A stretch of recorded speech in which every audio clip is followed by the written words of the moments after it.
আসসালামু আলাইকুম। আমাদের চ্যানেলে আপনাদের সবাইকে স্বাগতম। আমাদের চ্যানেলে আমরা জমিজমা ও বিবাহ সংক্রান্ত বিভিন্ন আইনি সমস্যা ও এর সমাধান নিয়ে আলোচনা করে থাকি।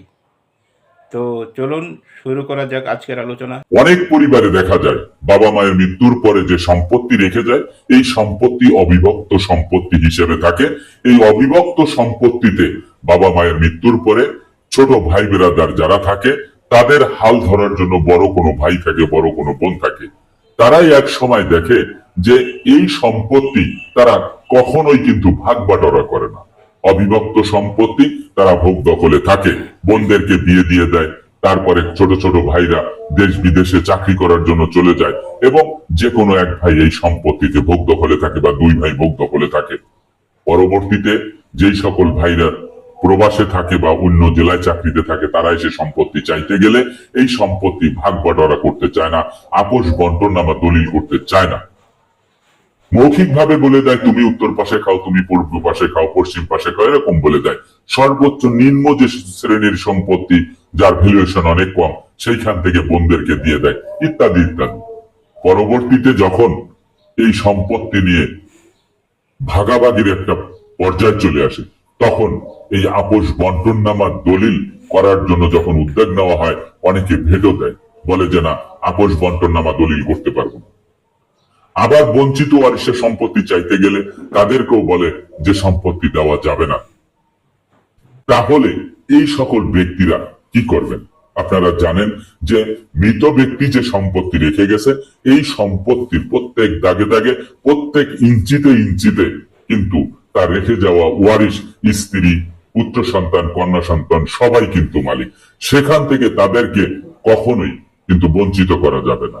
এই সম্পত্তির উপরে তামাদি আইনও কিন্তু চলবে না, কারণ আপনি ভোগ দখলে আছেন বাবার সম্পত্তি, যাকে বঞ্চিত করেছেন তিনিও বাবার সন্তান, তিনিও কিন্তু বাবার সম্পত্তির হকদার। তারে সেখান থেকে বঞ্চিত করা যাবে না। না বোনকে বঞ্চিত করা যাবে, না মাকে বঞ্চিত করা যাবে, না অন্য কোনো ভাইকে বঞ্চিত করা যাবে। আপনি হিস্সা মোতাবেক যতটুক পাবেন, ফারাজ মোতাবেক যতটুক আপনি পাবেন ততটুক আপনার ভাই পাবে, তার অর্ধেক আপনার বোন পাবে। সবাইকে সম্পত্তি দিতে হবে। এই আপোষ বন্টনামা দলিল কিন্তু আমাদের দেশে কিন্তু এখন খুব হার্ড অ্যান্সার। এটি কিন্তু করতেই হবে, বাধ্যতামূলক। না হলে আপনারা কিন্তু নামজারি করতে পারবেন না, জমি বেচা বিক্রি করতে পারবেন না। তাহলে এই বঞ্চিত ওয়ারিশরা কিভাবে এই সম্পত্তি বেচা বিক্রি করবে? দেখুন, বাবা মায়ের সম্পত্তি রেখে গেছে, সেই সম্পত্তি আপনি ভোগ দখল করবেন, অন্য ওদেরকে দিবেন না। আপনি আপোষ বন্টনামার দলিলও করতে দিবেন না। আপনি একজন পলিটিক্যাল লোক, আপনি একজন শক্তিমান লোক, আপনার পেশি শক্তি আছে, আপনার অর্থ আছে, এই বলে আপনি করবেন না। কিন্তু আইন আপনার থেকেও শক্তিশালী, আইন আপনার থেকেও শক্তিশালী। আইনগত দিক থেকে গেলে আপনার সম্পত্তি বন্টনও করতে হবে, আপনার সম্পত্তি ছেড়েও দিতে হবে। যারা বঞ্চিত ওয়ারিশ তাদের জন্য এই ভিডিওটি। আপনারা সর্বপ্রথমে এই জমির সকল কাগজপত্র উত্তোলন করবেন। বাবার রেখে যাওয়া সম্পত্তির দলিল থাকলে দলিল, সকল খতিয়ান, ওয়ারিশ কায়েম সনদ, এই কয়টা কাগজপত্র 100% আপনারা তুলে নেবেন।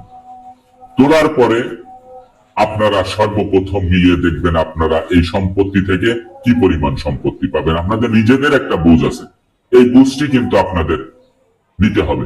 ওয়ারিশ কায়েম সনদের মধ্যে কাউকে কিন্তু বাদ দেওয়া যাবে না। যিনি দখলে আছেন, যে ভাই বা বোন, তাকেও বাদ দেওয়া যাবে না। কোন ব্যক্তি মৃত্যুবরণ করলে সেই মৃত ব্যক্তির যে সন্তানরা আছে তাদেরকেও বাদ দেওয়া যাবে না, সবাইকে রাখতে হবে। আবার বাবার যদি একের অধিক বিবাহ থাকে তাহলে সেই বিবাহের সেই স্ত্রীর ঘরে যে সন্তানরা আছে তাদেরকেও বাদ দেওয়া যাবে না। অর্থাৎ বাবার সম্পত্তিতে বাবার ওয়ারিশরা মালিক হবে, এটাই স্বাভাবিক, আইন সেটি বলতেছে। এইভাবে আপনি একটি ওয়ারিশ কায়েম সনদ নেওয়ার পরে আপনি সরাসরি আপনারা যাকে বঞ্চিত করেছেন তিনি তহসিল অফিসে চলে যাবেন। তহসিল অফিসে গিয়ে যে আপনি কিন্তু এই সম্পত্তির খাজনা দিতে পারবেন। এই খাজনা দিয়ে আপনি খাজনার রসিদটা কিন্তু আপনি নিয়ে নেবেন। পরবর্তীতে আপনি সরাসরি একজন অ্যাডভোকেট সাহেবের সাথে দেখা করবেন, যিনি সিভিল ল করেন, সিভিল লয়ার, দেওয়ানি আদালতে দেওয়ানি মকদ্দমা। তার সাথে দেখা করে সরাসরি আপনি মকদ্দমা দিয়ে দেবেন, একটি বাটোয়ারা মামলা দিয়ে। কারণ এই জন্যই দিবেন, কারণ আপনি এলাকা ভিত্তিক বসছেন, আত্মীয় স্বজন নিয়ে বসছেন, যারা দখলে আছে তারা সেই ওয়ারিশি সম্পত্তি আপনাদেরকে দিচ্ছে না, আপোষ বন্টনামা দলিলও তারা করবে না, আপনাকে সম্পত্তি থেকে ভোগ দখলও আপনাকে যেতে দিবে না। এরকম করেছে বিধায় আপনার সর্বশেষ স্থান হচ্ছে আদালত। তো এই আদালতে যাওয়ার আগে যখন তহসিলদারের কাছে যাবেন, তহসিলদার ওইখানে গেলে আপনি প্রত্যেক দাগে দাগে আপনি কতটুকু করে সম্পত্তি পাবেন তার খাজনা আপনি কিন্তু দিতে পারবেন। এটা কিন্তু 100% আপনি খাজনা দিতে পারবেন, আপনার খাজনাটা কিন্তু নিবে। পরবর্তীতে আপনি আইনজীবীর কাছে গেলে আইনজীবী সে মোতাবেক তিনিও কিন্তু ফারাইজ তৈরি করে তিনি সুন্দরভাবে আপনি ঠিক যতটুক সম্পত্তি পাবেন অতটুক সম্পত্তির উপরে তিনি কিন্তু একটি বাটোয়ারা মামলা দিয়ে দেবেন। যদিও এই বাটোয়ারা মামলাটি 2.5 থেকে 3 বছরের মধ্যে কিন্তু আপনি ডিগ্রি পেয়ে যাবেন। আমি দেখেছি এবং আমি নিজেও করেছি। আমার নিজের মামলার জন্য 3 থেকে 3.5 বছর হায়েস্ট, তার মধ্যে এখন বাটোয়ারা মামলার রায় চলে আসে। তো এই মামলাটি করার পরে যখন আপনার কাছে রায় চলে আসবে, রায় চলে আসার পরে আপনি সেই রায় মোতাবেক আপনি কিন্তু সম্পত্তি আপনি বুঝে নিতে পারেন। যদি আপনার রায়ের পাওয়ার পরে যদি আপনার সম্পত্তি দিতে না চায়, আপনি কমিশন চাইতে পারেন। আপনার অ্যাডভোকেট সাহেবকে বলবেন কমিশন চাইতে পারেন। তারপরে একজন অ্যাডভোকেটকে নিযুক্ত করবে বা যাকে নিযুক্ত করে তিনি যে ওখানে আপনার সম্পত্তি সুন্দরভাবে ভাগ করে দিয়ে আসবে। আপনি যেই দাগে যেভাবে পাবেন ঠিক সেই দাগে সেইভাবেই আপনাকে কিন্তু দিয়ে আসবে। আপনি আদালতের ডিগ্রি মোতাবেক এই সম্পত্তি নামজারি করে নেবেন, সকল কাগজপত্র এবং আদালতের যে জাজমেন্ট আপনি পেয়েছেন তার ফলে আপনি সাথে সাথে আপনি নামজারির জন্য আবেদন করবেন এবং এসিল্যান্ড অফিস থেকে আপনি নামজারি করে নেবেন। নামজারি করে একক মালিক আপনি অর্জন করবেন। এখন এখানে একটি কথা আছে, আপোষ বন্টননামা দলিল করলে ইচ্ছা মতো 3 দাগের জমি 1 দাগে নেওয়া যাবে।